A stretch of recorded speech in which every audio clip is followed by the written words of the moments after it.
Hola, buenos días o buenas tardes. Hoy hablaremos de Archeogaming.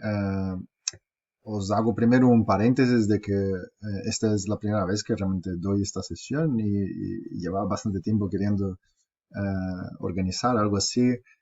Siempre me he dedicado bueno, a tocar este tema realmente siempre de los lados. Nunca he podido especializarme mucho en eso.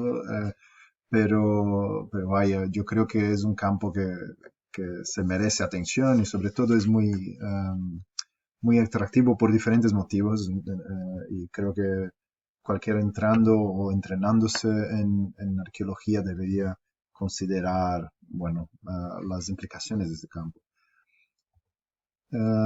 Empezaré como también lo hice en simulación, empezaré con una definición. En primer lugar, obviamente, no espero que nadie sepa qué es archeogaming. Si lo intuís mejor, pero en todo caso os enseñaré un poco qué significa y el porqué del concepto. Después os hablaré de dos ramas que es una clasificación mía puramente. Os diré poco los términos de ello, pero para que entendáis un poco el cómo entender lo que se ha hecho dentro de este campo, que puede clasificarse entre esos dos grupos. Y finalmente os hablaré un poco de las implicaciones del campo en sí, o sea, qué tipo de significación puede tener tanto a nivel de investigación como de divulgación o transferencia hacia la sociedad de conocimientos arqueológicos, pero también un poco los problemas o límites bueno, cosas a considerarse cuando estás dentro de este campo.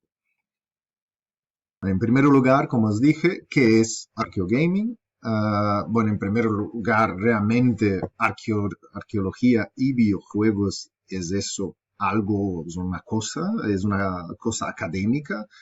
Uh, en realidad tenemos que ponerlo en contexto porque, claro, hablar de videojuegos hace 20, 30 años no es lo mismo que hablar hoy de videojuegos. La industria y un poco la media, ¿no? El medio de comunicación ha realmente sufrido muchos cambios bueno, quizá algunos de vosotros tenéis esta experiencia de que en los 80, 90 el videojuego significaba básicamente un juguete de niños o de jóvenes al menos, pero muy jóvenes, siempre con la idea de que es un juguete, ¿no? O sea, es un instrumento que lo utilizas igual que podría utilizar una pelota y que básicamente es algo que bueno, más allá de una tarde de domingo, los adultos e incluso otras personas, por ejemplo, las niñas, no realmente se entretenían tanto con ello, ¿no? Uh, Hoy en día la cosa cambió tanto que no solo videojuegos ha despertado la atención y se ha enfocado, o sea, un poco en un bucle, ¿no? O sea, la industria también ha buscado esto, por otro lado, ha ganado atención de bueno, básicamente de toda la población, pero sobre todo, o sea, hoy en día hay más que una tribu ¿no? Un grupo de personas que realmente juega videojuegos o que se consideran gamers. Incluso tenemos, ¿no? Este fenómeno en redes sociales donde gente que juega videojuegos con diferentes perfiles lo hace en streaming, o sea, lo pone en vivo uh, el momento de jugar, ¿no? O sea, en lugar de jugar para uno mismo, uno juega para una audiencia. Eso es algo que realmente antes, como mucho se hacía como estos niños antes, ¿no? O sea, se reunían algunos y uno jugaba a un fenómeno que antes era anecdótico, hoy en día ahora, bueno, atrae muchas personas, realmente es un fenómeno de masa.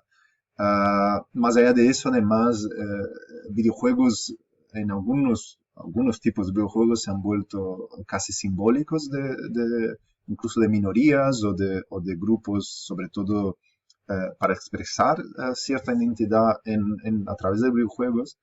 O sea que básicamente que una cosa que era más o menos una industria monolítica, donde tenía alguna variedad en términos de formas y de temática, hoy en día es algo que básicamente no lo puedes poner en un mismo lugar, ¿no? O sea, no existe tal cosa como videojuegos sí, como una categoría sola. Um,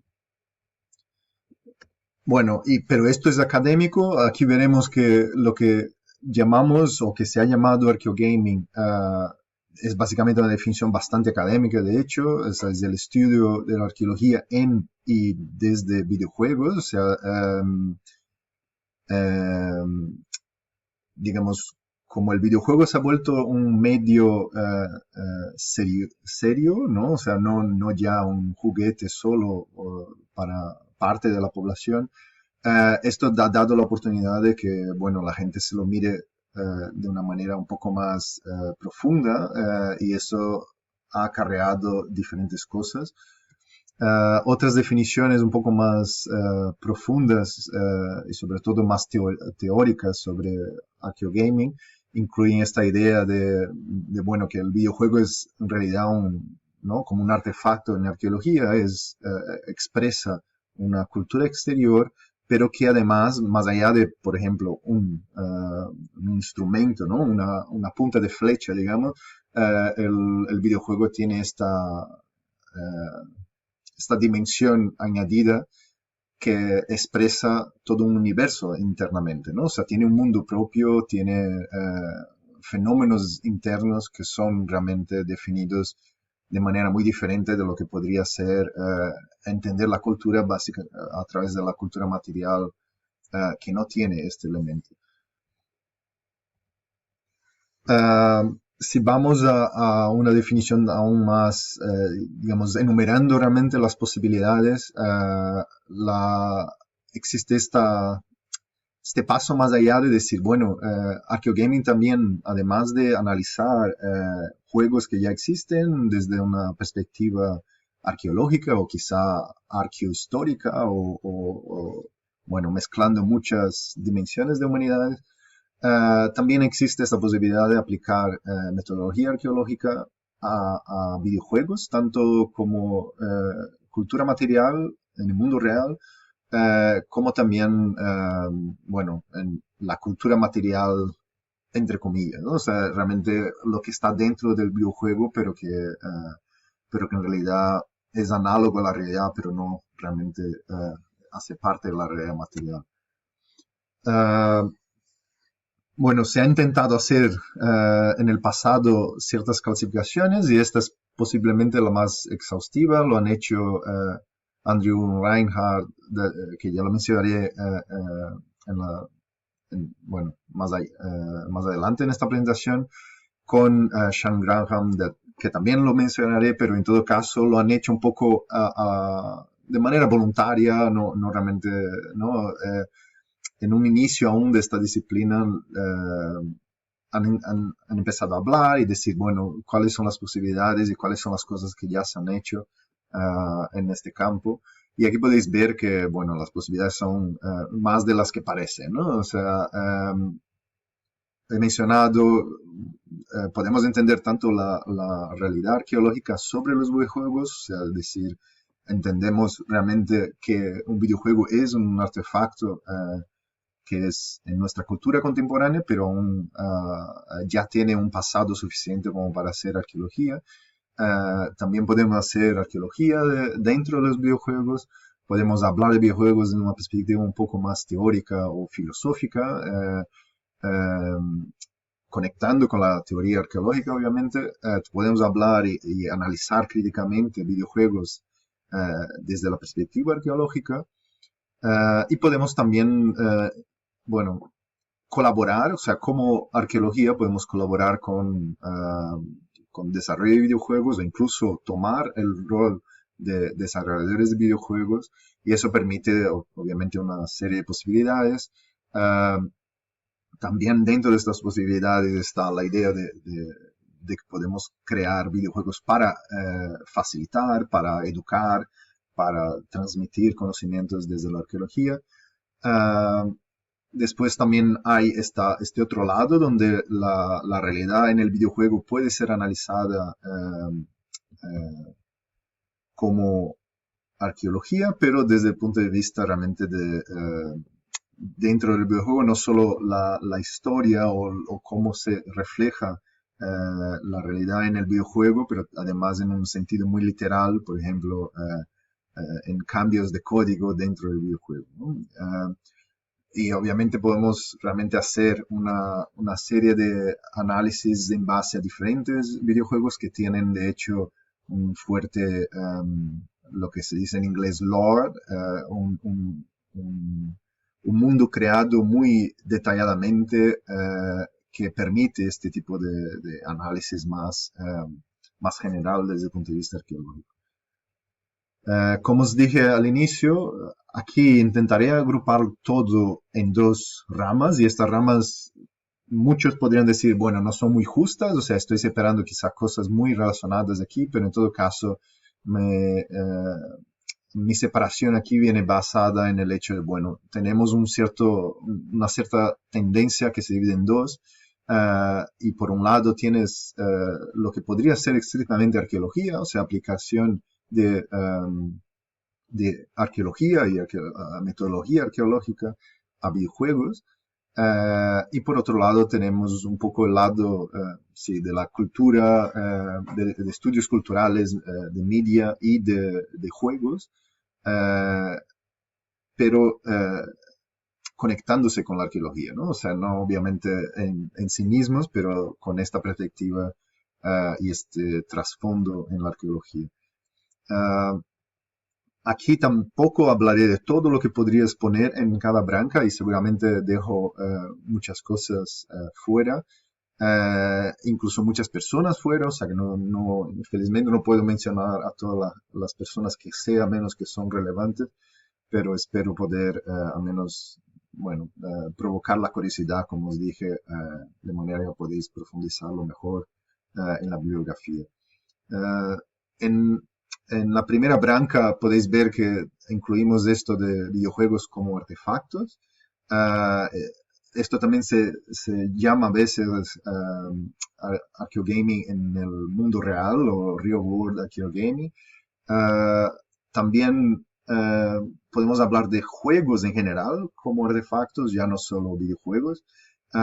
Y esto, aquí lo incluyo, obviamente hay mucha gente que no lo plantea tanto porque tienen la mirada puesta en videojuegos, pero aquí yo creo que es importante porque muchas veces hay confluencia de todo esto, ¿no? Entonces, y esto a veces se ha llamado ludoarqueología. Aquí realmente la definición queda un poco vaga porque al final dependerá de si los arqueólogos se especializan en el estudio de juegos o de artefactos relacionados a juegos o si los artefactos de juegos son analizados en un contexto más amplio y simplemente no son una evidencia más de cierto tipo de cultura material. Um, y finalmente, el estudio de los videojuegos, del mundo de los videojuegos como yacimiento arqueológico, es decir, que la práctica de metodología arqueológica dentro de videojuegos. Por otro lado, como tenéis esta perspectiva un poco más de crítica cultural o de análisis cultural, tenéis arqueología tal como es representada en videojuegos, y aquí obviamente hablo de la disciplina arqueológica. También tenéis, y eso sí que es quizá un cambio mucho más amplio de lo que represento aquí, es la idea de que cómo el pasado, y el pasado obviamente humano, se refleja en videojuegos o se representa a través de los videojuegos. Aquí obviamente se relaciona con historia y con otras disciplinas, no solo arqueología, pero arqueología al dar esta materialidad a la realidad se, se relaciona mucho en los videojuegos, ¿no? O sea, es casi imposible vaya, es mucho menos frecuente tener realidades representadas de una manera no material en un juego, así que la arqueología se vuelve muy relevante aquí. Y finalmente el desarrollo de videojuegos por arqueólogos o para arqueología, ¿no? O sea, en el sentido tanto de investigación como difusión y transferencia de los conocimientos.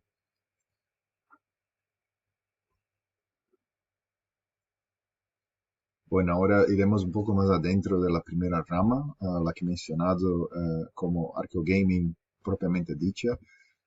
En primer lugar, un paréntesis para decir que en este tipo de rama en realidad existen muchos otros trabajos en el pasado que se podrían relacionar con arqueogaming, pero que son, bueno, se han dado antes de que se acuñase el término. El término se acuñó en 2013 por Andrew Reinhardt en su blog del mismo nombre. Aquí tenéis un enlace y lo mantiene aún, o sea que podéis echar un vistazo en lo que ha estado escribiendo recientemente. Y la idea aquí por detrás es siempre de que, bueno, es arqueología aplicada a videojuegos, en el sentido de que la arqueología más en un sentido de trabajo de campo, o sea, con la metodología de excavación, etcétera, cómo podría aplicarse en el mundo de videojuegos o en relación a videojuegos. Aquí tenéis también dos libros que ha publicado Andrew y os recomiendo mucho para poderos introducir en el tema si os interesa. El primer subcampo dentro de esta rama es lo que comentamos, que podríamos entender videojuegos como artefactos, artefactos en el sentido de materia, de cultura material. Y esta idea viene dada obviamente relacionada a la idea de que videojuegos son considerados patrimonio hoy en día, son antiguos lo suficientes como para que la memoria se valore. Y esta idea, esta preocupación ha venido dada, o al menos se ha impulsado bastante a través de este caso, el enterramiento por la compañía Atari de muchos juegos, de consolas, de productos, dado una pequeña gran crisis que han tenido en los 80. Es decir, no han podido vender productos y hasta el punto de que tenían que hacer algo con ello y lo han básicamente enterrado o depositado en un lugar.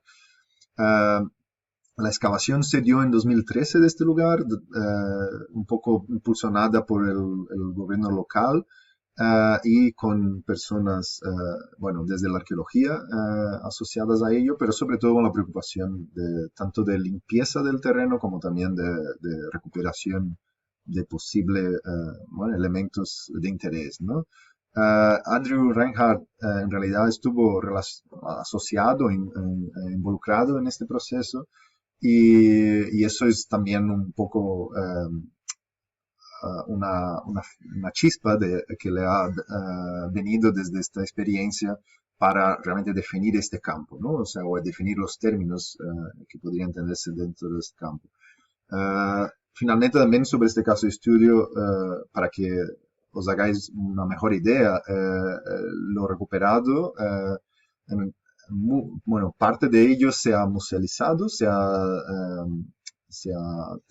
transportado para diferentes museos en el mundo, no solo a nivel local o dentro de Estados Unidos, e incluso se ha llevado a cabo una subasta en eBay con algunos objetos, o sea que ha dado interés suficiente los objetos como para atraer este nivel de interés. Por otro lado, dentro de este subcampo, también podemos agrupar lo que podríamos llamar la documentación de software y reconstrucciones de videojuegos.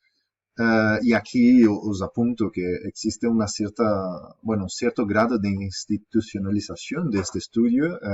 Hay un grupo, un centro en California, donde, si no me engaño, no me tomáis por ello, aquí tenéis el enlace, Critical Play, que realmente hace eso, o sea, analiza videojuegos, códigos antiguos de videojuegos, intenta recrearlo a través de emuladores, a través de representaciones, a veces videojuegos tan antiguos que podrían, bueno, que se contienen en kbytes de información, pero en todo caso hacen ese trabajo de recuperación de videojuegos. Y este campo yo os menciono aquí porque la institucionalización que tienen no la tienen a través de arqueología propiamente, sino mucho más desde tanto de historia como también de estudios de juegos en sí, ¿no? De media. Um,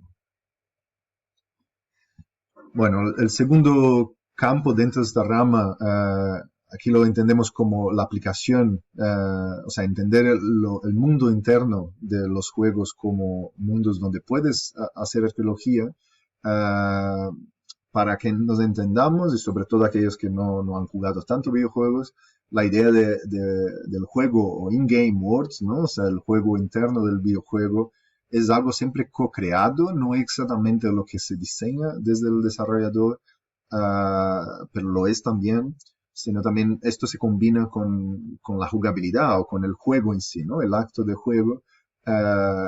Este mundo en realidad no se crea en el software, se crea un poco en la imaginación de los jugadores, ¿no? O sea, es un poco la idea esa de que hay una transmisión desde los desarrolladores hacia los jugadores, pero los jugadores traen consigo su propio bagaje, ¿no? O sea, entonces aquí lo importante es que este mundo interno de los juegos son en realidad muy locales en términos culturales, es decir, hacen florecer ciertos elementos o no otros, pero en todo caso son muy significativos para caracterizar, por ejemplo, una cultura o un tipo de actitud bueno, común a nivel cultural.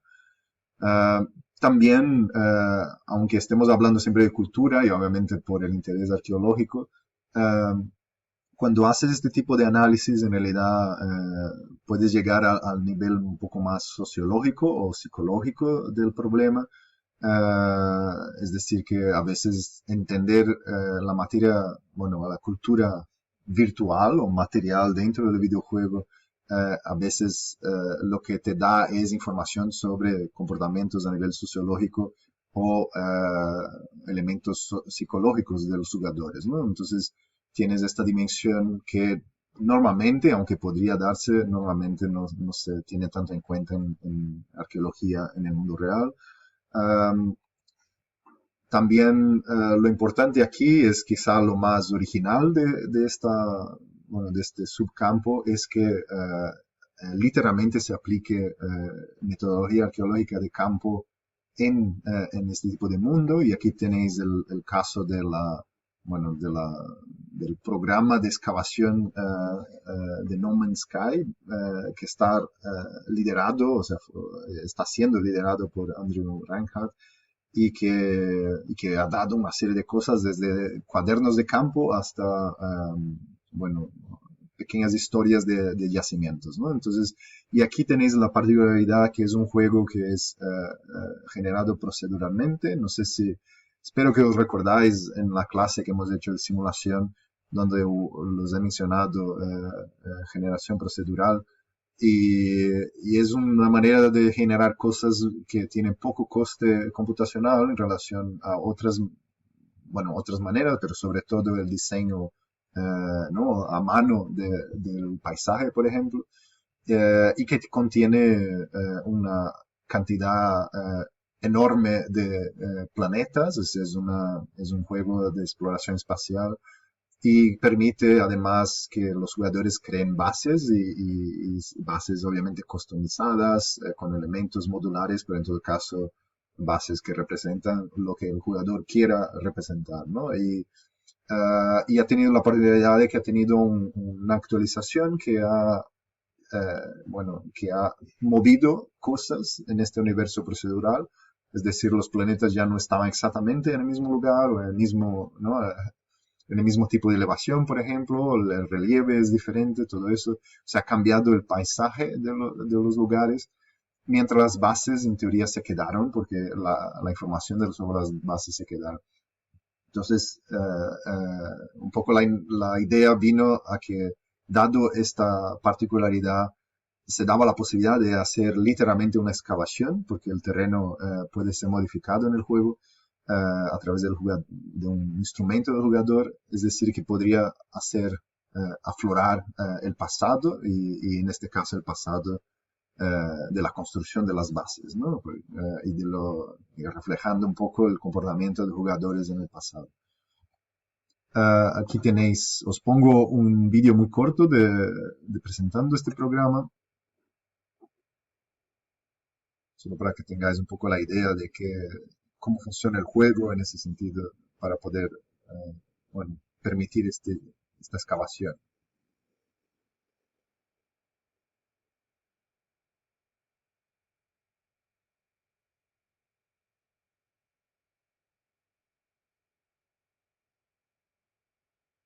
Se ha de decir que han tenido mucha paciencia para hacer eso, porque el juego permite excavar, pero tiene su coste, ¿no? O sea, no tienes que literalmente quitar el terreno, la tierra entre, o la piedra entre las estructuras, y puede ser un proceso bastante tedioso, dado que el juego en sí permite otras cosas, ¿no? O sea, que te puedes pasar horas haciendo eso para poder ver la base en su totalidad, ¿no?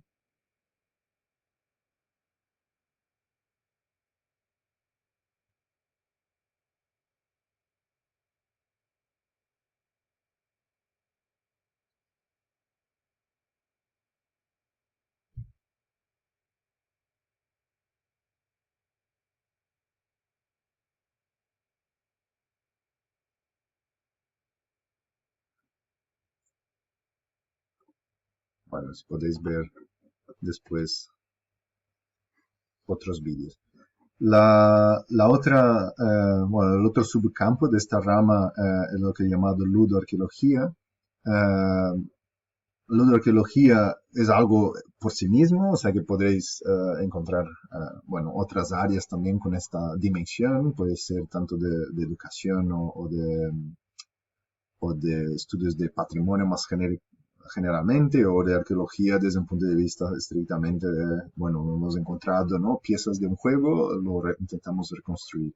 Por la idea aquí por detrás es siempre hablar de la historia y la historia material a través, bueno, de los juegos y de bueno, gameplay, ¿no? O sea, del juego como acto.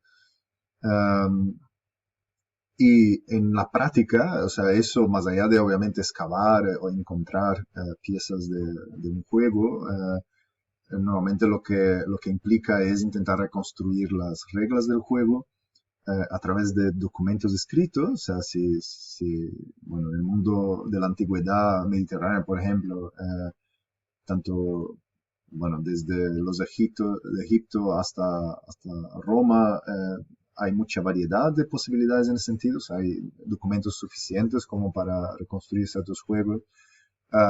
Pero obviamente en otros casos esto es mucho más especulativo, ¿no? O sea, en base solo a la materialidad a veces es muy difícil construir reglas de un juego que puede ser más o menos complejo.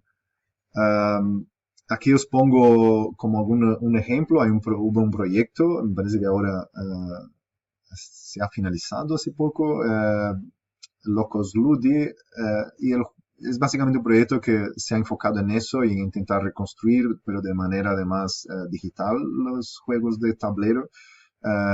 Y aquí tenéis un ejemplo de un juego, ¿no? O sea, esto es un poco, hicieron una experiencia interactiva donde puedes probar el juego, pero además saber un poco más de los elementos del juego.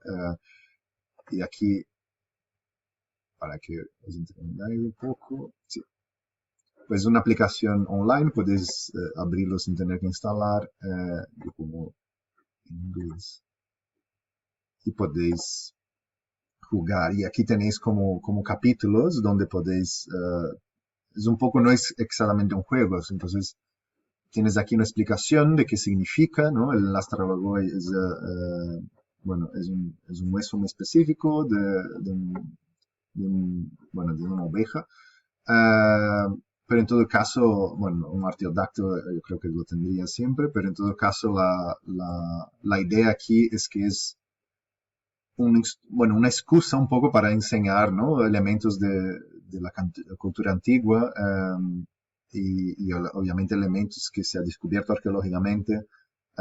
Pues de esta manera con el juego puedes intentar ir más allá de lo que es la apariencia material solo, ¿no? O sea, intentar comunicar a un público más genérico un poco el tipo de cultura o básicamente una cultura muy privada, ¿no? En el sentido de muy micro, de una manera interactiva. Aquí podéis ver que, bueno, puedes, si no has visto este hueso específicamente en ningún sitio, pues puedes tener un poco la idea de qué significa este hueso.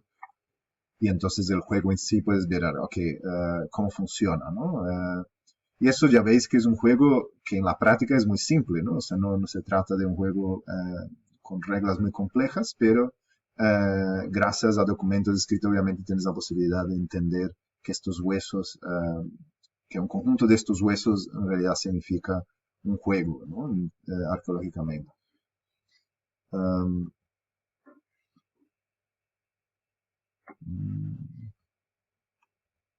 Dentro de la ludoarqueología también bueno, existe esta experiencia de un proyecto que infelizmente no ha podido desarrollarse tan como se planeaba por la pandemia, pero en todo caso, bueno, planteó un tipo de estudio muy interesante donde se ha hecho grabaciones desde arriba, sobre la mesa, sobre el tablero de juego, y se ha promovido bueno, el juego de personas que realmente están aprendiendo el juego y que hacen en el juego, cómo lo sienten, etcétera, ¿no? Un poco la experiencia del juego, pero no solo desde un arqueólogo u otro, sino además de un público que ha sido invitado de manera experimental, tal como se hace, por ejemplo, en psicología.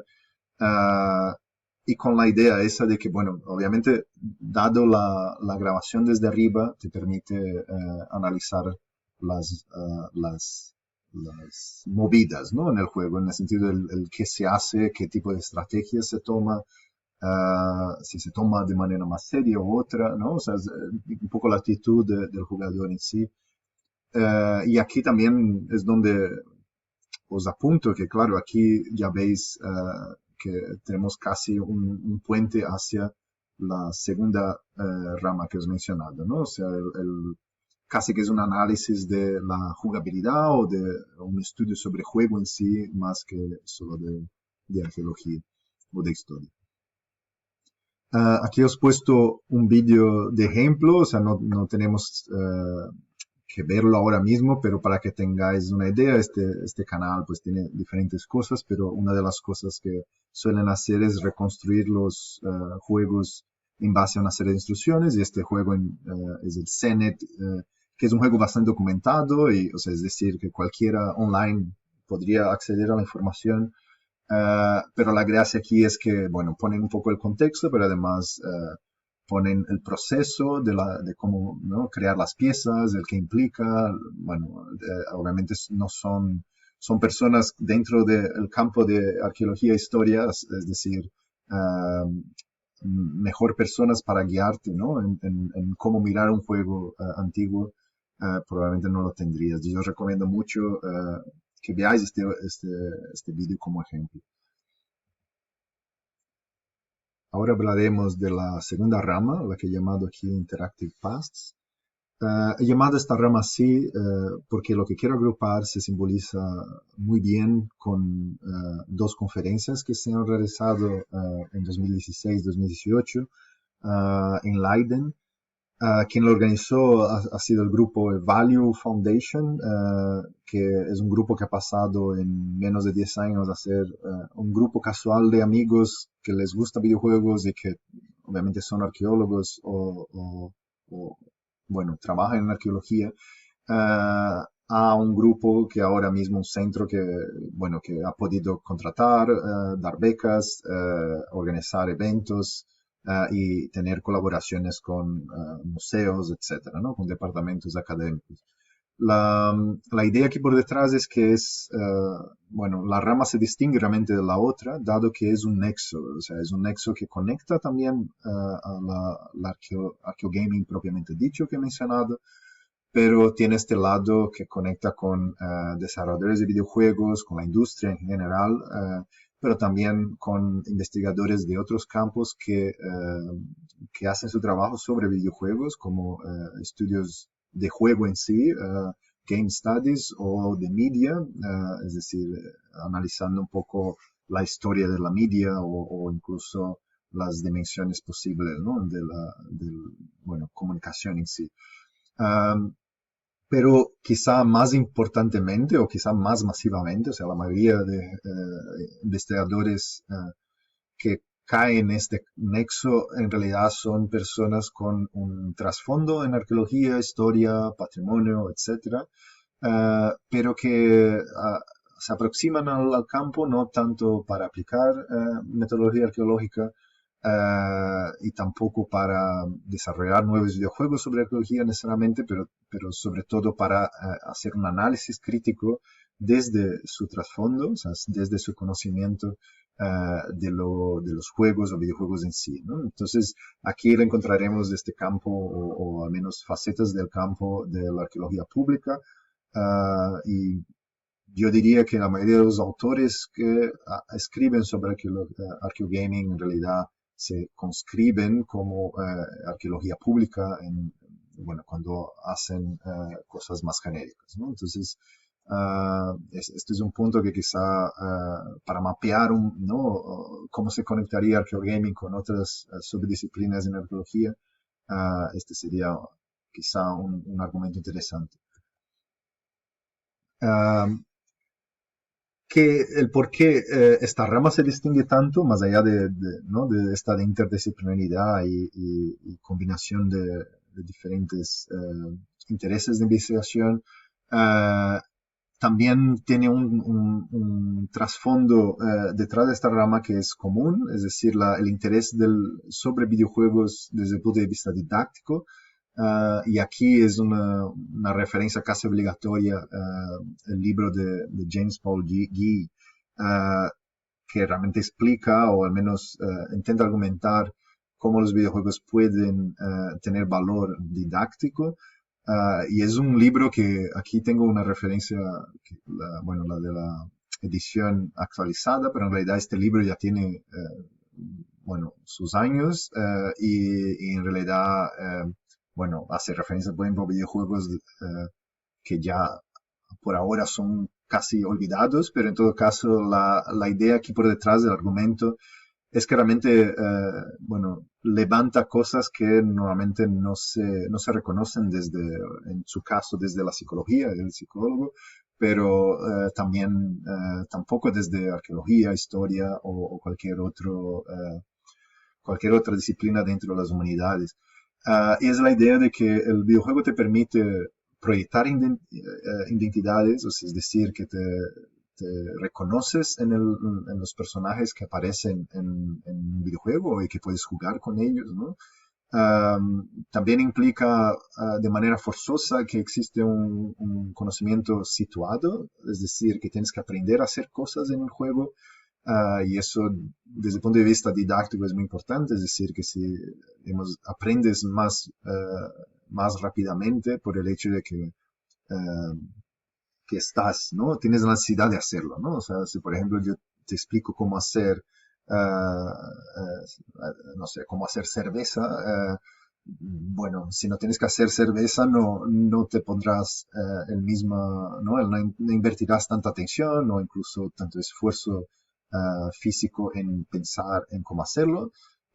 Pero si tienes este proceso en un videojuego, pues quizá lo harás o aprenderás, digamos, ¿no? los elementos básicos mucho más fácilmente porque tienes la necesidad de hacerlo en el videojuego, ¿no?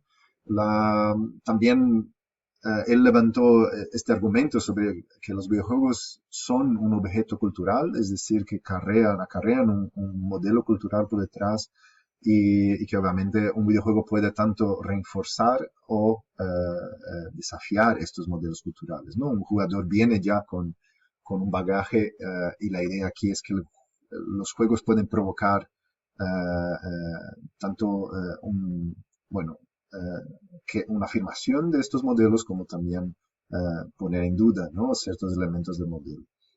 Ah, por otro lado, quizás desde un punto de vista más, bueno, de creación o técnico, es la idea de que podemos realmente usar videojuegos para experimentar o para tener una experiencia vívida de un pasado que obviamente está recreado, o sea, no es el pasado tal como podría haber existido necesariamente. Y que obviamente dentro de esto lo que tienes es la combinación de cómo contar historias, ¿no? O sea, digamos, el arte de contar historias con tecnologías como 3D, realidad virtual, realidad aumentada, etcétera, ¿no? O sea, y incluyendo también cosas como inteligencia artificial y simulación, que veremos más hacia el final, pero en todo caso la idea de que todo lo digital puede comunicarse con el arte de contar historias y bueno, posibilitar que se experiencie o que al menos dé la oportunidad a los jugadores a experimentar cosas del pasado. Uh, Algunos autores lo han llamado este tipo de, bueno, de ventajas como, bueno, aquí en Bogdanovich lo ha mencionado en su paper como reenactment, o sea, como realmente es la idea esta de que participas en una simulación, o sea, en el caso de ellos obviamente tenían una simulación por detrás, pero la idea es que es diferente hacer una simulación que tener el jugador interactuando con esta simulación, ¿no? Y Sean Granham en su libro también habla de este concepto de enchantment, de encantamiento con la arqueología, con el pasado, a través de lo digital. Es decir, que este tipo de ventajas de crear un mundo digital que refleja ciertas cosas, ¿no? Digamos que tiene una cierta responsabilidad frente a la posición del jugador, crea este encantamiento, o sea, que digamos despierta el interés, que crea, estimula la imaginación, etcétera, ¿no? O sea, tiene este lado incluso de motivación en aprender o investigar en arqueología. Bueno, el primer subcampo que hablaría aquí en la rama es lo que podemos llamar la representación de la arqueología como disciplina en videojuegos. Y aquí obviamente vuestras mentes, si tenéis quizá, bueno, contacto suficiente con cultura popular, es el hecho de que obviamente tenemos un claro estereotipo. Aquí la idea del arqueólogo, ¿no? Más allá de los que son arqueólogos o que los que tienen contacto con la arqueología, tiende a ser algo como un cazador de tesoros. Lo que obviamente acaba siendo en la práctica en un videojuego es que eres un héroe de acción, ¿no? O sea, es en el sentido de que poco haces de lo que es realmente arqueología y más haces de pues disparar, saltar, salir de situaciones peligrosas, ¿no? Trampas, etcétera. Y aquí solo menciono los más famosos, pero seguramente tenéis muchos más, que obviamente tenéis Indiana Jones de hace ya bastante tiempo, desde del mundo del cine, pero que también tiene expresiones en videojuegos ya bastante tempranas. Pero también tenéis Lara Croft, que combina el estereotipo con otro estereotipo, que es el femenino en héroe de acción, que es casi más problemático, pero en todo caso tenéis este estereotipo y tenéis un estereotipo un poco más renovado de Indiana Jones, que sería el de Uncharted en el personaje de Nate Drake, que tiene también una película, si queréis, o si no lo conocéis. Pero en todo caso es una actualización ¿no? del estereotipo este que quizá, por ejemplo, Indiana Jones ya no es tan fácil de entender para generaciones más recientes. Pero por otro lado tenéis también arqueología representada en videojuegos, pero en aproximaciones muy diferentes, pero bueno, de cierta manera menos populares, ¿no? Es decir, que no todos conoceréis estos videojuegos y de hecho dentro de la industria obviamente no serán los más vendidos o no serán los más conocidos. Son, no obstante, en este caso aquí el The Dig, por ejemplo, es un clásico, o sea que mucha gente lo conocerá y ha sido popular en su momento, pero en todo caso no ha creado una idea clara de arqueólogo, básicamente porque traje la idea de arqueología con un mundo con una historia que tira más hacia la ciencia ficción, es decir, que digamos que para muchas personas no ha sido realmente una idea de arqueología por detrás.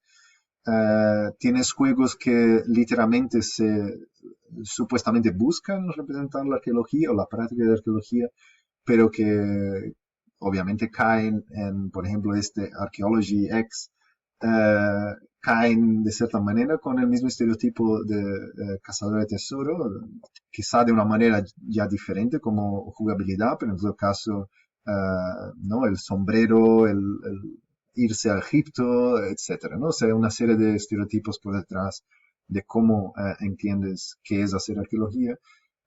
Y después tienes otros juegos que seguramente representarán mejor, al menos ciertas etapas de lo que es hacer arqueología, sobre todo la arqueología de campo, uh, o la arqueología más genéricamente, ¿no? Aquí, por ejemplo, en el primer ejemplo que os pongo abajo, tenéis el Secrets of the Past, Dion, y este juego, de hecho, es muy interesante desde el punto de vista de trabajo de campo, porque lo que intenta realmente hacer es que la jugabilidad o la experiencia del juego represente un proceso desde la detección de un yacimiento, la excavación, colecta, conservación, etcétera, ¿no? O sea, todo un proceso hasta una musealización en el final. Infelizmente este juego no es tan fácil de acceder, ese es el problema también a los juegos no tener tanta popularidad, mientras, por ejemplo, un juego muy antiguo de Indiana Jones, es decir, de hace más de 30 o 20 años al menos, puede ser accesible.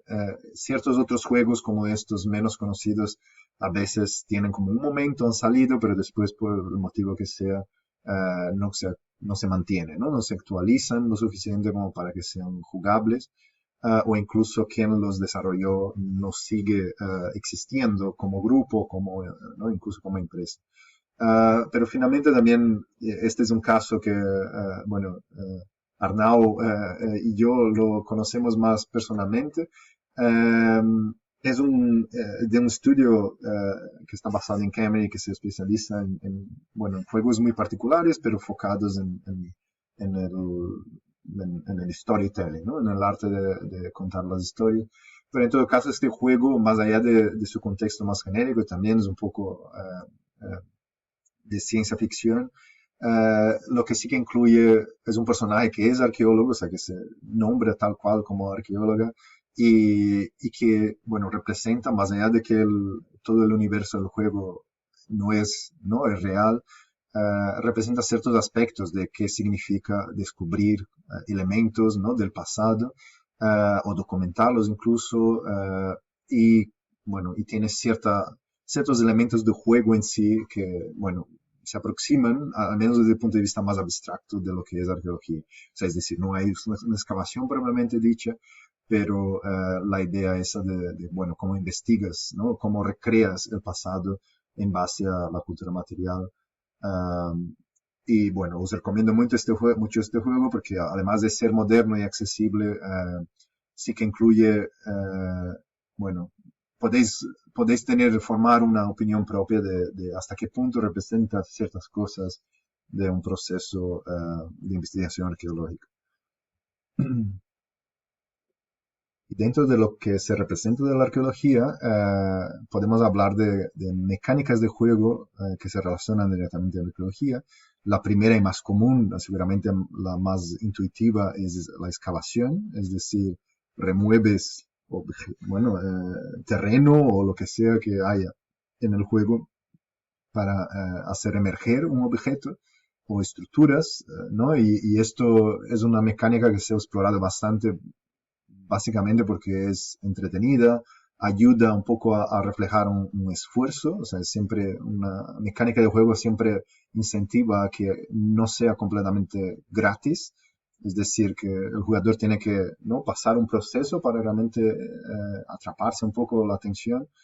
Ah, la otra mecánica que también es muy común y se asocia obviamente al estereotipo que os hablaba antes es la caza de tesoro, es decir, realmente encontrar cosas, montarlas, coleccionarlas, etcétera. Eh, Tenéis un caso de esto en el World of Warcraft. Tenéis algunos trabajos en Arcogaming sobre este caso. Y es simplemente porque Blizzard, el estudio, ha integrado en cierto momento esta mecánica de arqueología, es decir, literalmente una arqueología donde buscas artefactos antiguos, o sea, supuestamente perdidos. De hecho, lo encuentras en piezas, lo montas y tienes ¿no?, un arma, una armadura que sea más especial, ¿no? Es un poco la mecánica de, bueno, tienes que hacer este proceso para tener un premio al final, ¿no? Una retribución. Otra mecánica no tan común, pero muy interesante es el de trabajo de detective, es decir, lo que os daba como ejemplo el Heaven's Vault, uh, que es reconstruir, reconstruir en un momento, en un sentido conceptual, es decir, entenderlo mejor, el pasado a través de pistas que existen en el juego, ¿no? O sea, normalmente pistas materiales. Um, es obviamente en un juego donde uno sea realmente un detective, que existen, se dará más fácilmente, pero cuando uno es un pasado olvidado, en el sentido de que todos los implicados están muertos, ¿no? Es decir, no estás ya buscando una información relevante para un crimen, ¿no?, para resolver un crimen, pero realmente lo que quieres es entender mejor qué ha pasado. Y a veces esta dinámica ni siquiera es parte del juego principal, es en el sentido de que es una mecánica de storytelling, ¿no?, de contar una historia por detrás que no hace parte del objetivo del juego necesariamente. Más allá de esto, y quizá conectado a esto, tienes mecánicas de puzzle, o sea, de rompecabezas y de gestión de recursos, o gestión, por ejemplo, de un equipo.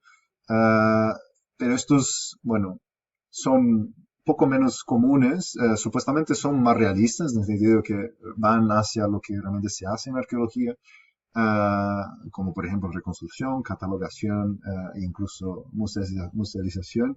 Pero en todo caso, obviamente, tienes la limitación de que un rompecabezas, por ejemplo, si tienes un mosaico y tienes que poner todas las piezas, obviamente no puede ser totalmente realista, ¿no? O sea, en el sentido de que las piezas tienen que realmente encajar, cuando realmente, como en arqueología no necesariamente lo harán, etcétera, ¿no? O sea, tienes una serie de artificialidades del juego, pero en todo caso sí que propone mecánicas interesantes para al menos reflejar mejor el trabajo en arqueología. El otro subcampo es cómo se ve el pasado más genéricamente, o sea, el pasado humano en videojuegos, cómo se representa a través de sus elementos. Eh, pero aquí tenemos un poco una división, y aquí quizá he forzado un poco a tener dos cosas diferentes en el mismo, pero para que entendáis que no es tan diferente en el trasfondo, ¿no? Es decir, por un lado tienes juegos donde está inspirado, o sea, los elementos temáticos, incluso la mecánica está inspirada en algo de historia, bueno, conocimiento objetivo de historia. Aquí tenéis una serie de ejemplos, quizá conocéis algunos de ellos, pero en todo caso podéis ver que, bueno, que tanto en términos de cronología como incluso, ¿no?, de rol o de tipo de juego, podéis tener cosas muy diferentes. Pero también tenéis, por otro lado, el pasado en un juego, o sea, es decir, el pasado en el mundo del juego que se redescubre, cómo se representa en el juego en el presente, ¿no? Es decir, y eso aquí es relevante de una manera más genérica para nuestro pasado, el pasado del mundo real, dado a que obviamente aquí estamos reforzando o desafiando el cómo un jugador podrá imaginar que el pasado se experimenta, ¿no? Entonces tienes aquí, pues normalmente ruinas es una temática muy común, y obviamente porque facilita ciertos elementos de juego, o sea, puedes tener que, ¿no? Que la ruina tenga un objeto de valor, etcétera, o sea que te estimula al jugador para que descubra algo. También tienes dinámicas un poco menos común, pero bueno, experiencias más estéticas del pasado, introduciendo la incertidumbre, es decir, tener objetos o elementos en el paisaje donde se dé un poco una pista de que hay un pasado, pero que no se cuenta del todo qué es. También tienes cosas como aquí en The Longest Journey, donde tienes literalmente un viaje al pasado, a veces desde el punto de vista más de fantasía, a veces quizá un poco más de ciencia ficción. Pero en todo caso la idea aquí es que obviamente experimentas el pasado sabiendo que es el pasado, ya no es solo como los juegos en el otro lado, ¿no? El Assassin's Creed, por ejemplo, o sea, no necesariamente tienes simplemente un jugador, ¿no? Estás un rol en el pasado, pero es que además sabes que aquello ocurrió, ¿no? Es un poco una posición diferente, o sea, quieres conocer mejor el pasado sin tener un poco la ambición de que tu presencia allí cambiará algo, ¿no? Es un poco la idea. Um, este tipo de subcampo también tiene, digamos, un contacto con un género muy específico de juegos que podría llamarse walking simulators, es decir, son juegos donde no puedes realmente perder el juego, o no tienes tanta acción en cierto punto, o que básicamente las acciones del jugador tienen no necesariamente un gran impacto en el, ¿no? El resultado o en la evolución del juego. Pero la idea aquí es siempre el contar una historia por detrás, y sobre todo por detrás bueno, del mundo material alrededor o, ¿no? Tal como se reconoce virtualmente, desde el punto de vista de un jugador, ¿no? Entonces normalmente son de primera persona, la perspectiva, y, y aquí tenéis un ejemplo que ha sido comentado por gente haciendo archeogaming, What Remains of Edith Finch, y lo recomiendo mucho, pero es básicamente, bueno, tiene un enfoque muy psicológico, o sea, no se trata aquí de arqueología propiamente dicha o del pasado propiamente dicho, pero hace una buena reflexión de cómo puedes a través de objetos reconstruir historias, ¿no?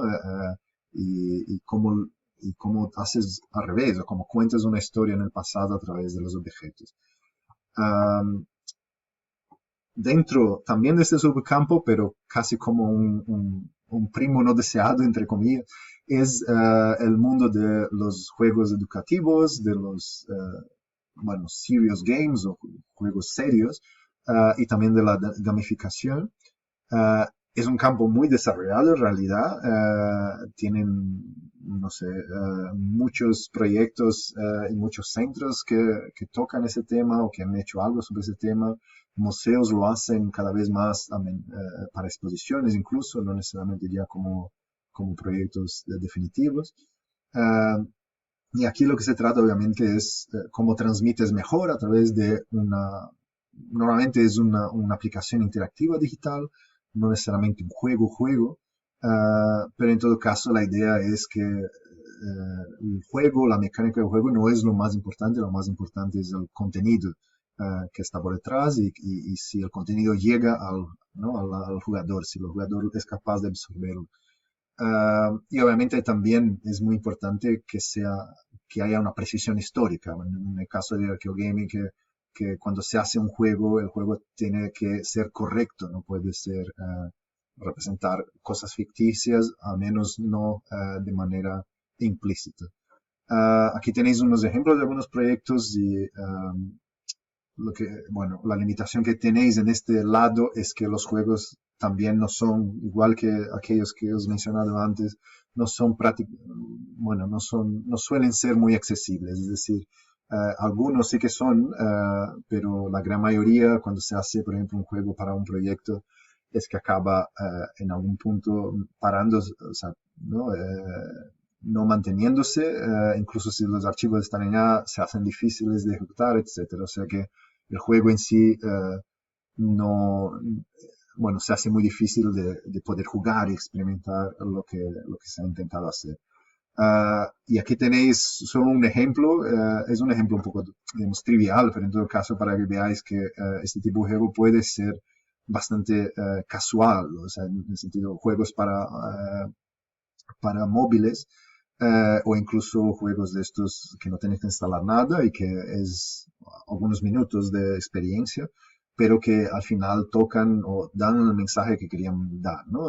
Y aquí en este caso es sobre, bueno, a familiarizarse con mitología griega, pues tienes un juego donde tienes que evitar los rayos, relámpagos de Zeus, ¿no? Uh,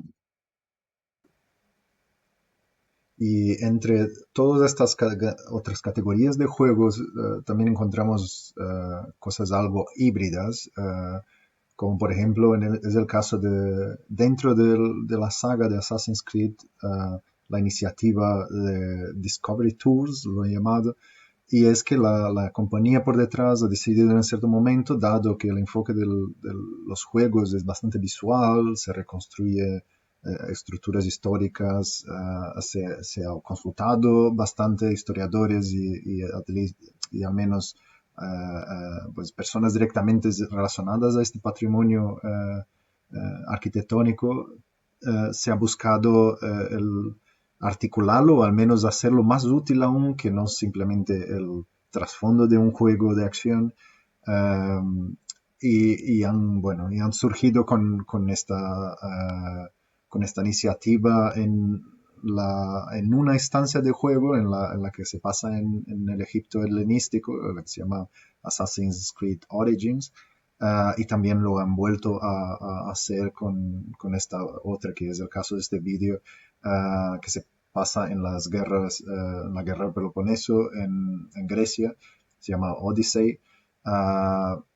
Pues esta es una experiencia que es básicamente como el Walking Simulator que hemos hablado, tiene elementos de los juegos educativos o los juegos que se podrían hacer para un museo, donde se descarga una cantidad de información sobre sitios históricos o lo que se sabe de ciertas cosas, de ciertas prácticas.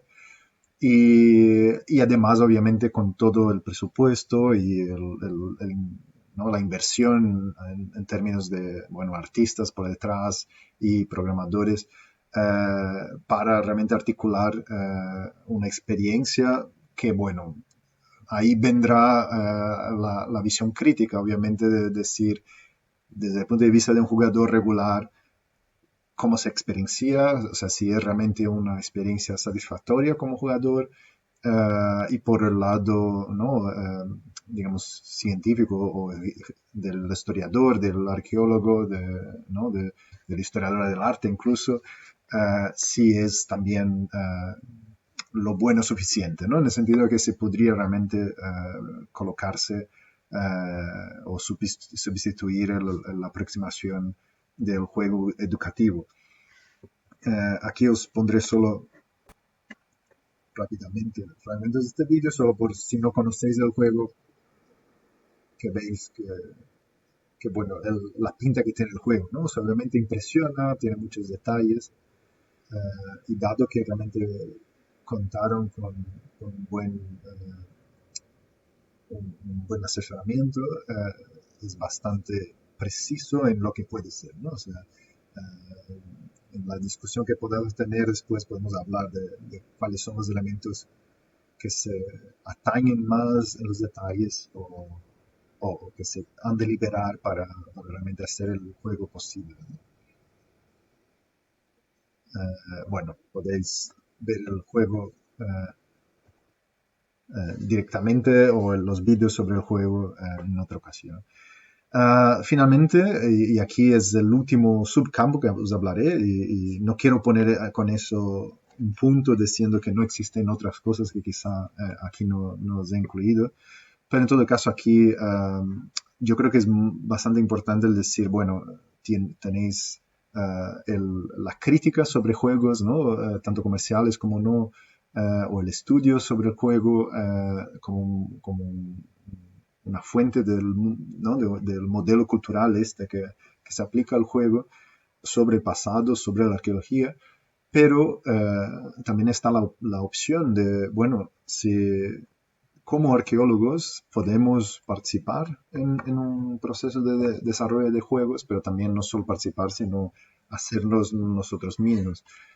Uh, Eso se da gracias a que existe cierta posibilidad, digamos, hay un submercado, si queréis, no necesariamente un mercado en el sentido de transacción, pero un sector, al menos de producción de videojuegos que podríamos llamar indie o independiente, donde realmente da lugar a que, bueno, que pequeños equipos o incluso individuos hagan videojuegos, lo publiquen con un coste o sin coste, dependiendo del contexto en el que se haga. Y es obviamente dado a que se da hoy en día una tecnología bastante accesible de desarrollo de videojuegos, y os apunto aquí el rol bastante clave de las game engines, de los motores de juego, principalmente Unity, Unreal en Godot, más recientemente, son accesibles en el sentido de que realmente puedes descargar gratuitamente. El uso en un juego que realmente se publique puede ser más o menos, o sea, eso ha cambiado durante algunos años. Antes era un poco más libre, ahora tienes casi como una tasa en algunos de estos motores, pero en todo caso aún puedes crear un videojuego con una relativa facilidad en estos motores. Facilitan cosas como, bueno, unificar assets que se llaman, o sea, modelos 3D, música, efectos de sonido, diálogo, programación, todo eso lo simplifica bastante las relaciones como para que uno pueda aprender relativamente a corto plazo y hacer algo o transmitir ¿no? la idea de juego que puede tener. Por otro lado, también se ha hecho un poco más fácil la creación de juegos de tablero. Es algo que existe hoy en día, o sea, el hecho de que puedes diseñar tú mismo un juego de tablero.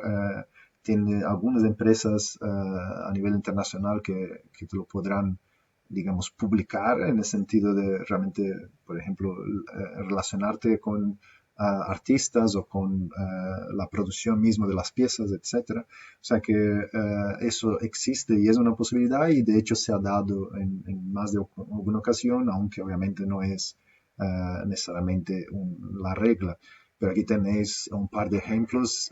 Uno de ellos fue liderado por Sean Graham, que he mencionado anteriormente, también con otros arqueólogos que por casualidad están también, bueno, tienen un historial con simulación, y han hecho un juego sobre el mercado romano, y esto, bueno, Arnau García y yo lo hemos jugado personalmente, podemos daros unas impresiones ¿no? de qué funciona y qué no funciona.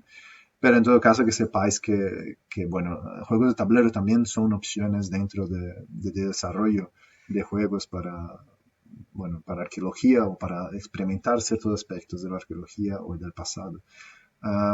Finalmente también hay la posibilidad, y como he mencionado en el caso de Assassin's Creed, la posibilidad de hacer asesoramiento, o sea, de cómo tú como experto ayudar a desarrolladores de videojuegos. Obviamente, no necesariamente las grandes empresas como la que está por detrás de este juego, pero en todo caso, para que sepáis, es una posibilidad que se busca. O sea, ciertos desarrolladores sí que buscan expertos para informar sobre elementos que simplemente necesitan saber o realmente quieren ser lo más correcto posible, ¿no? O más preciso posible sobre el pasado.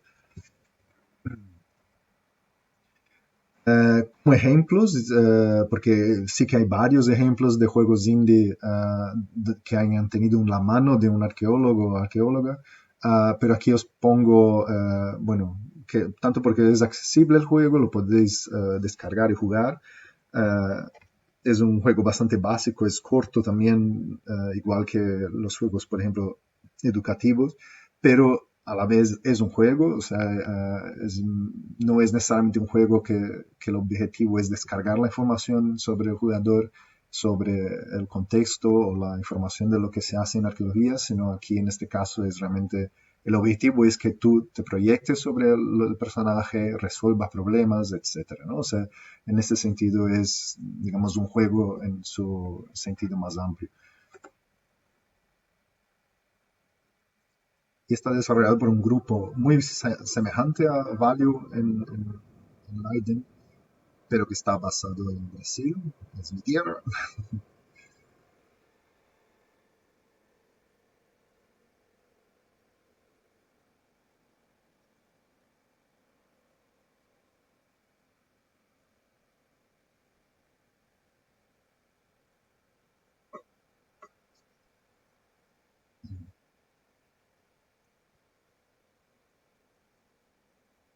Bueno, solo para que sepáis un poco el contexto, sambaquís es un tipo de, bueno, de estructura de deposición en Sudamérica, sobre todo en la zona suroeste de Brasil, pero también bueno, puede llegar incluso a otras áreas, pero en todo caso es una acumulación de depósito, normalmente relacionado a la costa, o sea, conchas, básicamente, o moluscos de algún otro tipo.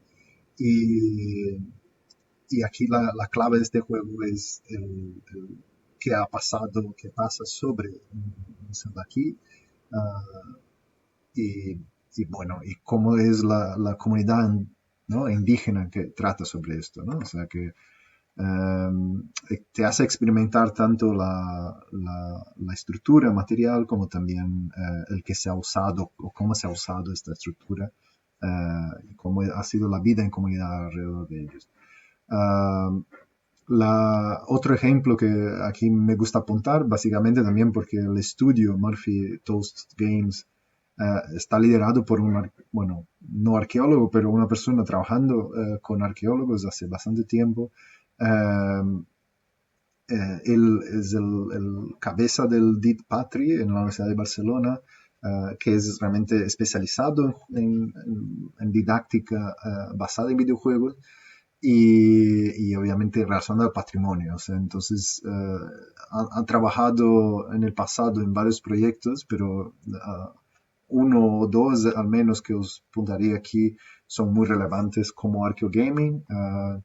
Este es un caso de un juego Ancestros, Stories of Atapuerca. Es un caso son juegos para móviles. Normalmente el estudio realmente se especializó en juegos para móviles para aproximarse más fácilmente al público, o sea, para ser más accesible, pero también por el hecho de la facilidad, o sea, que digamos el esfuerzo de instalación, digamos, hace que, ¿no? Si tienes un juego donde tienes que instalar algo o que incluso tienes que comprar para una consola, eso implica que la persona adquiriéndolo será un gamer en el sentido más clásico, cuando un juego de móvil es algo más casual, una persona puede probar un poco, no tiene que acabar ni siquiera el juego para tener una cierta experiencia de ello, ¿no?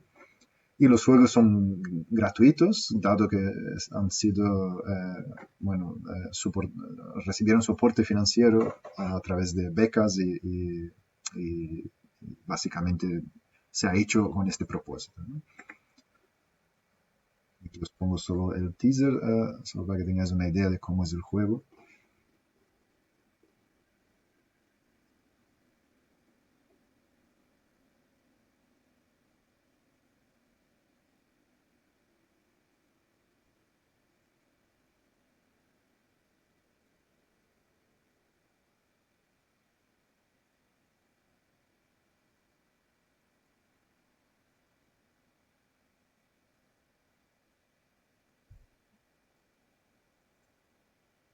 Podéis ver cómo puede ser clave tener ¿no?, un buen equipo de artistas detrás del proyecto, dado que si no lo tienes, difícilmente será algo que atraiga la atención de, bueno, de jugadores que no estén explícitamente interesados en este tema o incluso en el desarrollo de videojuegos, ¿no? O sea, si es un prototipo, será algo que no lo verá mucha gente. Y este es seguramente un caso de éxito en el sentido de que ha llegado a bastante público.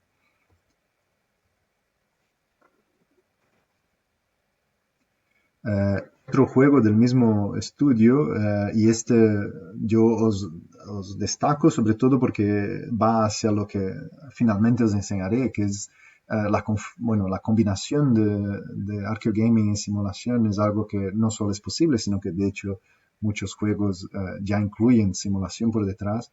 Pero lo interesante aquí en este caso es que la simulación viene dada o viene, digamos, ofrecida por la investigación, o sea, es una simulación ¿no? que está hecha para la investigación y se permite aquí el jugar con ella a través de este contexto de juego bueno, se trata aquí, para que tengáis una idea de la historia del juego, uh, es un juego de estrategia o de gestión, si queréis, y si tomas el rol bueno, de una civilización realmente que es externa a un planeta y que ha creado, si no me equivoco, ha creado un planeta o más que creado, ha transformado un planeta y lo ha poblado con una especie inteligente, pero que lo hizo para poder observar el cómo podría evolucionar ¿no? esta población, esta especie. O sea que tienen como el beneficio del tiempo y de la escala, ¿no? Y obviamente el anonimato, o sea que los que están ahí abajo, digamos, no saben nada de lo que está pasando. Entonces, es un poco, bueno, una posición privilegiada, obviamente, es una posición básicamente como una divinidad, pero la gracia aquí obviamente es que el modelo en sí es un modelo de evaluación cultural, por ejemplo, o un modelo de uso de recursos, etcétera, ¿no?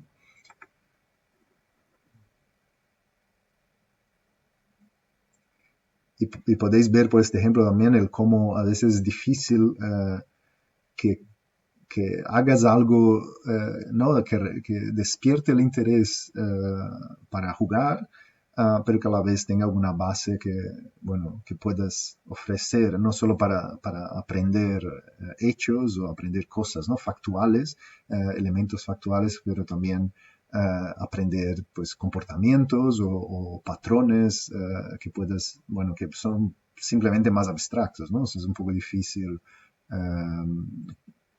contener eso en, por ejemplo, un juego que quieras, como el Assassin's Creed, que quiera realmente representar en detalle un paisaje, ¿no? Y aquí podéis ver simplemente cómo la población va hacia un lugar u otro, o sea que puedes comandar un poco toda la población, pero que ya veis, tiene una cierta aleatoriedad en el movimiento, o sea que están dispersos. El juego realmente trata de cómo hacer diferentes cosas con esta población, como si estuvieras cultivando unas bacterias, ¿no? Y quizá ahí mucha gente no le gustaría tanto, pero en todo caso es básicamente la idea. Tienes recursos, tienes lugares más interesantes con recursos, tienes que ayudar a esta población a ir a donde puede florecer.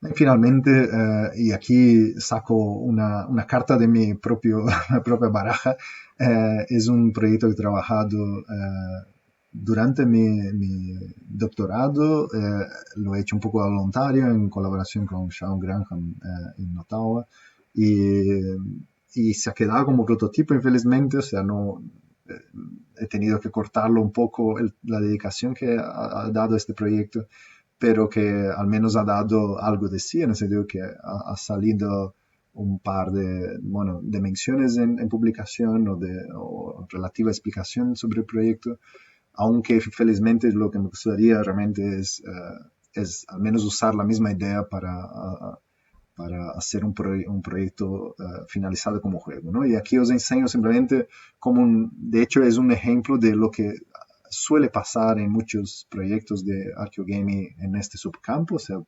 realizados por arqueólogos o liderados por arqueólogos o al menos impulsados por arqueólogos, porque básicamente en el mundo académico no se reconoce tanto aún la creación de videojuegos como algo que se hace académicamente o sobre todo que sea relevante para investigación. Aquí tenéis un ejemplo, es el modelo, mi clase de simulación, es uno de los más... Vale, he puesto una música. También he ido hacia el sci-fi de trasfondo. Um, está basado, o sea, el juego está construido sobre un modelo de simulación, uno de los más clásicos, el Artificial Anasazi, como lo he llamado, pero en todo caso basado en, bueno, un valle con arqueología propia, con estudio propio y con una cierta descendencia, porque los Anasazis serían los ancestros, los, pue los pueblos ancestrales, vaya, la etnia pueblo. Y la gracia de este proyecto fue que, bueno, teníamos un modelo que supuestamente muchos conocerían en arqueología y cómo lo transformaría de este modelo en juego y cómo este juego sería, o sea, lo que realmente queríamos es hacer un juego muy diferente de lo que he enseñado anteriormente, que era más o menos al tiempo que estábamos desarrollando este proyecto, el Evolving Planet que os he enseñado antes se había publicado y también en relación a otros juegos, por ejemplo, de estrategia que muy comúnmente están basados en historia. Queríamos ir más allá de esta visión de Dios que puede controlar muchas cosas o que es omnisciente y ir más hacia el lado que realmente existe en modelos basados en agentes, donde el agente es el que percibe cosas, el que hace cosas, y cómo podríamos reflejar un juego en eso, ¿no? O sea, obviamente la dificultad de hacer un juego en primera persona relacionado a una simulación nos trajo, bueno, muchos problemas a la hora de trasladar el modelo en sí, tanto en código como en concepto, pero esta parte de hecho lo logramos hacer, nuestro objetivo que se quedó quizá un poco no desarrollado fue más justamente la parte que no podíamos hacer tanto, que es tanto el arte como escribir básicamente diálogos bueno, solucionar problemas, por ejemplo, adaptar tanto el arte como los modelos 3D de paisaje en relación al paisaje real y también a la cultura arqueológica real, ¿no? O sea, teníamos algunos modelos genéricos de casas, de personas, pero ninguno realmente adaptado al caso de estudio. Y aquí tenéis la pantalla de carga, realmente el modelo siendo simulado por detrás, y el concepto de modelo es que estás atrapado, tu conciencia está atrapado en el pasado, tal cual esta serie, no sé si os recordaréis, una serie que se llamaba Quantum Leap, que es básicamente el jugador viaja entre personas, ¿no? O sea, se encarna en personas diferentes y tiene la posibilidad de cambiar algo en el pasado, pero siempre limitado en el contexto de una persona, ¿no? Y aquí tenéis como, bueno, tú despertando, tienes el año y tienes un cierto indicador, porque como el modelo en sí ya lo hace, compara el comportamiento del modelo con unos datos históricos estimados, al menos a través de la arqueología. El objetivo era un poco, bueno, el juego en sí es cómo aproximas ¿no? la realidad perturbada que empiezas, o sea, aquí tenemos como 50% de similitud entre las dos trayectorias y el objetivo sería cómo hablo con las personas o modifico mi ambiente local para modificar un poco esa trayectoria hacia la histórica, la deseada, que te permitiría volver al presente, ¿no? Es un poco el trasfondo de la historia, justamente para permitir esta dinámica micro sin perder de vista el comportamiento macro del modelo.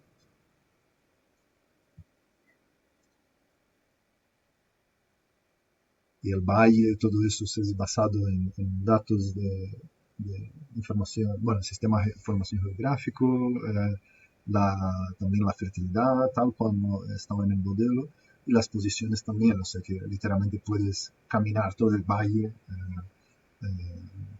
y visitar casas diferentes y familias diferentes, etcétera, ¿no? O sea, tienes como un poco un contexto. Y aquí están todos parados, o sea, eso es un poco el coste de hacer un videojuego en 3D es, por ejemplo, la animación es algo bastante desafiante para una persona como yo que no es, ¿no? que se dedica tanto tiempo completo a desarrollar videojuegos. Es decir, aceleraré un poco el tiempo que solo para que veáis. Pues una vez haces lo que puedas en el tiempo real, ¿no? O sea, en la encarnación, eh, llegarás a un punto donde puedes volver a lo que llamado allí limbo, o sea, ¿no? Te escapas de la persona y vas más allá del tiempo, o sea, que puedes ver todo lo que has hecho, qué consecuencias ha tenido, ¿no? Aquí lo que está haciendo es simulando todos los pasos más allá del tiempo en que estabas, ¿no? O sea, por ejemplo, estaba en el año 1030 y algo, pues lo simulará hasta el final un final limitado de la simulación que es 1300 y algo, ¿no? Entonces, eh, aquí tienes como una visualización de la línea del tiempo que te puedes aproximar a ello y volver a un tiempo concreto. Y aquí tienes el gráfico de qué está pasando ahora mismo, ¿no? O sea, y también puedes ver un mapa, un minimapa que puedes navegar, que es básicamente el mismo mapa que tienes en el logo, ¿no? En el software para simular en el que se basamos el modelo, ¿no? Y aquí puedes volver a otro tiempo y continuar modificando la realidad para ir comparando cómo se cambia, ¿no? Y aquí, bueno, el vídeo es un poco más largo, pero solo para que tengáis la idea.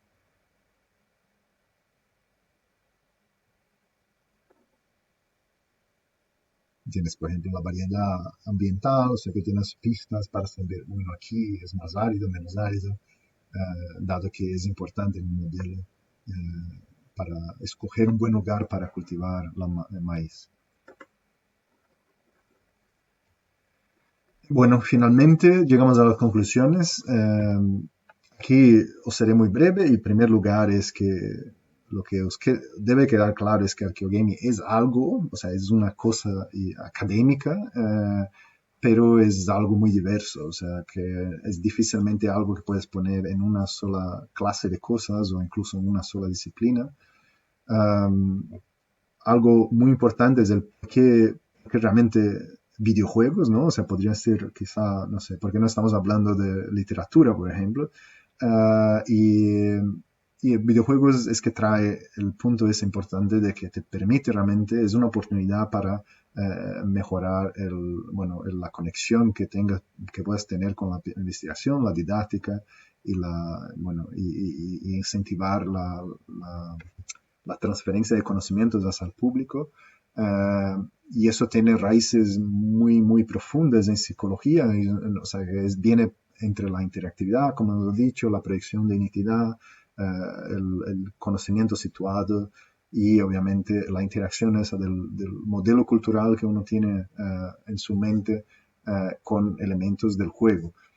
Eso en otros medios es simplemente mucho más difícil, aunque pueda pasar, pero simplemente el videojuego te permite hacerlo todo a la vez, ¿no? O sea, un videojuego puede ser tanto una novela como un álbum de música o puede ser también un puzzle, ¿no? O sea, un rompecabezas que es completamente abstracto, pero aún así te hace invertirse así, tu tiempo y toda atención a una actividad específica. Um, un punto que siempre hemos de tener en cuenta cuando hablamos de juegos con ¿no? Dentro de este ámbito es que tanto si son comerciales, tanto si son desarrollados expresamente para ¿no? comunicar arqueología, todos tienen que tener un balanceo entre las prioridades de diseño y estas, dependiendo del contexto, pueden incluir que simplemente sea jugable o que sea divertido o que obviamente sean vendidos, porque podría, obviamente, si estás hablando de un juego comercial, hacer un juego que no se venda por el motivo que sea, sería un desastre realmente a nivel de, ¿no?, de la empresa que lo desarrolla. Um, lo tienes que balancear siempre con la idea esa de realismo, precisión, autenticidad, incluso la sensitividad ética en relación a ciertos temas, incluyendo cosas en el pasado, y obviamente el valor didáctico, ¿no? O sea, si tu juego no tiene ningún valor didáctico en relación al tema que trata, bueno, difícilmente puede tener un buen rol en este campo, ¿no? Básicamente tienes que balancear que sea un juego, pero que además, bueno, contribuya algo al jugador. Espero que os haya gustado este tema y bueno, estoy muy ansioso para saber qué tipo de discusión puede salir en el futuro sobre esto.